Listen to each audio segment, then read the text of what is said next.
Sveika! Nē, šitā pirmā reizīte. Nē, īstenībā pirms pāris nedēļām tikai uzzināju, ka tādi vispār ir. Sagaidu pozitīvu rezultātu. Zinu, ka tāds vienkārši būs. Jo es redzu, ka ikdienā strādājot ar tibetas bļodām, vibrācijām un arī ar ēteriskām eļļām, vibrācijas, kas nāk mūsu ķermenī, viņas ļoti ietekmē mūsu emocijas, mūsu domāšanu, psihi, un esmu pārliecināta, ka arī šie arī ietekmē, un tagad ir tā iespēja reāli to pārbaudīt. Nu, diezgan es teikšu, ka smuki ir aizgājis uz zaļo zonu, vai ne? Starpība, reku 10. Vidēji te ir pat vairāk, te ir 13 vienības starpā, te ir 16 vienības starpā, te ir 4 vienības starpā, te ir 10 vienības, te ir 7 vienības, te ir 5 un 7, 12, jā, nu tu pat redzi.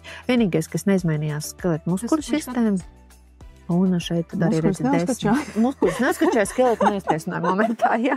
Bet es domāju, tie rezultāti kaut kādā mērā viņi runā paši par sevi. Šī diena ir priekš manis. Un te ir rezultāts, kad ja sākumā ar visu to, kad esmu mierīgi, man ir oranžs viss, tad pēc tās klausīšanās viss ir zaļš, tā kā, tomēr tas viss kaut kur iekšā zemapziņā strādā. Arī tas pats tev bija, ja paaugstināt simpātiskās nervu sistēmas tonus, darbība, te jau ir eitonija, tas ir mierpilns salīdzinošs stāvoklis. Tieši tas pats, jā. Nervi bija uzvilkti. Tagad to atzīst, ka bija. Un tagad viņi ir aizgājuši tā kā jau labākā, normālākā stāvokļa. Un te tev viss bija pa lielam sarkans, kas nozīmē, ka bija tas uzvilktais, viss vibrē. Un šeit jau tev viss ir zaļš. Un tu redzi, cik te viņš jau ir parādījies. Ir vietas, kur joprojām ir sliktāk, 42.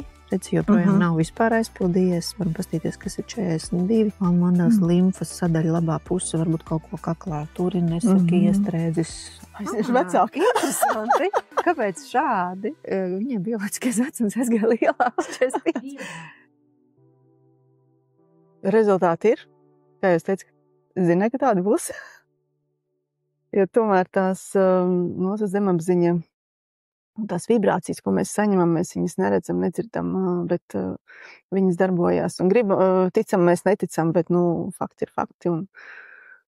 Un ir. Un pirms tam man rādījās arī tad, ja es it kā jūtos plus mīnus ok, bet dati parādīja vienu, un pēc tam man parādīja pilnīgi kaut ko citu. Un kas zina, ko tas ietekmēs, ja to klausītos ilgtermiņā.